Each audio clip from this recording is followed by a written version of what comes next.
Ni wangapi wanaweza kuvaa viatu vya Raila Odinga siku ya leo? Hili ni swali lililoulizwa na Askofu Profesa David Kodia wa kanisa la Anglican Diocese ya Bondo wakati wa kuaga mwili wa aliyekuwa waziri mkuu wa nchi ya Kenya hayati Raila Amolo Odinga. How many can fit in the shoes of Raila Amolo Odinga today? How many can fit in that shoes today as I speak?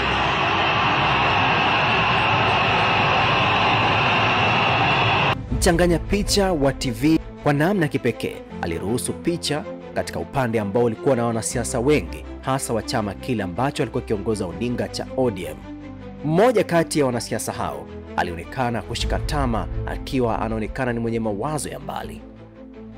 Wote tutakumbuka katika msiba wa Odinga kulionekana kutoelewana baina ya serikali na wananchi pale walipotaka kuruka ukuta wa bunge ili waingie kuuaga mwili wa Odinga. Wabunge wote wenye ushawishi walitoka kuomba waombolezaji wasifanye hivyo, lakini hakuna aliwasikia. Hata alipotoka spika wa bunge la Kenya Moses Wetangula, walikataa kumsikiliza mpaka alipokuja mbunge mmoja kijana kupanda getini na kuzungumza na vijana hao ambao walionekana angalau kumsikiliza. Ndiye huyu alionekana uwanjani akiwa ni mwenye huzuni. Jina lake ni Dr. Babu Owino, mbunge wa jimbo la Embakasi Mashariki. Siasa za upinzani duniani ni ngumu sana, lakini Afrika zina ugumu wa kipekee. Katika kuishi kwako kama mpinzani, lazima uweke ratiba ya kupigwa mabomu ya machozi, kukaa jela, kushtakiwa kwa makosa ya uongo na kusingiziwa, na hata mali zako kuharibiwa. Na haya ndiyo yanaonyeshwa kwa kijana huyu mwenye miaka 36 tu kuwa yupo tayari kuyapitia. Hivi leo kusema kuwa anaweza kuwa Odinga, jibu ni hapana. Kwani Odinga alishafanya mambo ambayo yatadumu kwenye siasa za Kenya na siasa za kipekee katika bara la Afrika. Kwa nini nimetazama kama Dr. Babu Owino anaweza kurithi angalau nafasi ya Odinga? Je, ni nafasi yenye kiti kwenye chama? Jibu ni hapana, anaweza siipate. Lakini nafasi ya kisiasa kwa taifa la Kenya na kukubalika angalau hata kwa uchache tu kama alivyokuwa kukubalika Odinga, huenda akafanikiwa. Je, huyu ni nani hasa? Kwa jibu fupi, ni nyota ya upinzani. Ni nyota ing'aayo ya ukombozi wa Kenya na taswira ipendwayo na vijana ambao ndio mhimili wa nchi kwa sasa. Amekulia kwenye mazingira maskini, amekuwa akipigania ukosefu wa ajira, uwepo wa kodi kubwa na maisha bora ya Wakenya.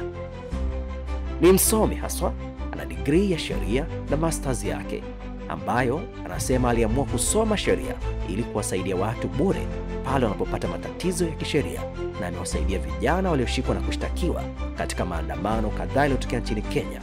Wapo walioshtakiwa kwa ugaidi na wengine walio magerezani aliwasaidia, huku akisema hawalipishi kwa sababu hawawezi kufikia gharama zake. Yapo matukio kadhaa ya miaka karibuni aliyofanya yanayofanya kuamini kuwa anaweza kuchukua nafasi hiyo. Kwanza, hajawahi kuwa dhaifu kwenye kutetea. Hajawahi kuwa dhaifu kutetea watu, iwe ni bungeni au nje. Akiwa bungeni ni mwenye kuwasilisha hoja zake kwa ukali na lugha iliyonyoka bila kupindisha maneno wala kumwogopa yoyote kwa kutazama umri, elimu au nafasi. Yeye ni mbunge wa jimbo la Embakasi Mashariki na amefanya kila alichoahidi, ikiwemo upatikanaji wa maji safi, elimu bora, barabara bora na kuchochea maendeleo kupitia viwanda ili kukuza ajira. Pamoja na kuwa mbunge wa Embakasi Mashariki, lakini kila jimbo, kila kaunti anapopita nchini Kenya, alionekana kukimbiliwa na watu, kukumbatiwa na watu, huku wakiimba babu, babu, na wengine wakisema babu kwa sababu, babu for governor, babu for presidents. Ni mtata. It's in the no fools in this house. In the book of Proverbs 26, the Bible says, Mr. Speaker, that never respond to a fool because the... Order, Babu Owino. A fool is somebody who does not understand something. Order, Babu If I Owino. think that somebody is a fool, why should... Order, Babu Owino. Yes, Babu. I withdraw And apologize. I don't apologize, Mr. Speaker. Withdraw and apologize. You can give the mic to somebody else, Mr. Speaker. Okay. And I don't withdraw. Okay, truncate the mic. Madam Speaker, in fact, when I woke up today morning, I realized that I'm wiser than I was yesterday. And as I'm speaking, I'm now wiser than I was 2 seconds ago.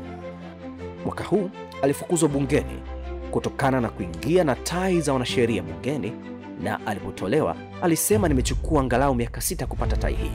Wengine tai wanazovaa bungeni wamechukua miezi 6 tu. Inawezekanaje wanitoe? Me, it took me 6 years to earn this.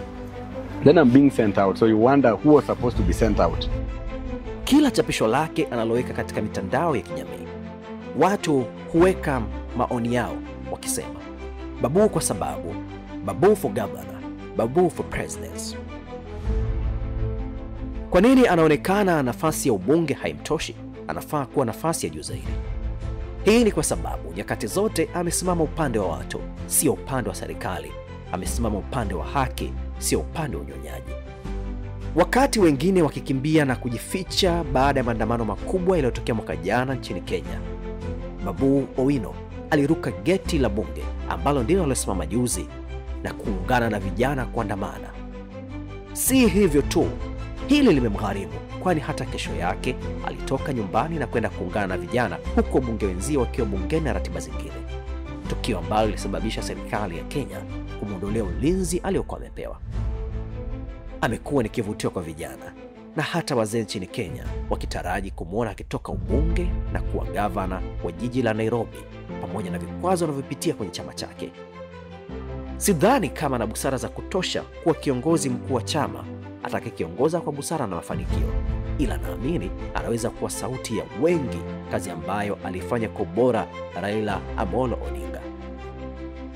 Najua kuna mtu mahali atahoji, kwa nini nafasi hiyo isiyo kwa Edwin Sifuna, Martha Karua ambaye ameshawahi kufanya kampeni pamoja na Odinga, au Rigathi Gachagua? Jibu langu ni rahisi. Ulimwengu wa siasa barani Afrika na duniani umebadilika sana. Watakaoongoza kwa siku za mbeleni ni vijana wenye ushawishi wa kisera kwa vijana wa sasa maarufu kama Gen Z. Na hapa kwa nchini Kenya, huyu anaweza kuja kuwa mwenye ushawishi huo kama ataweza kuviruka viunzi vyote vya kukaa jela, mabomu ya machozi, kuharibiwa mali, kufungwa, kupigwa, kudhulumiwa katika nyakati zote za kisiasa. Je, unamtazama nani kama mtu atakayeweza kuja kuwa na ushawishi na uwezo wa kisiasa akivichukua viatu vya Raila Odinga?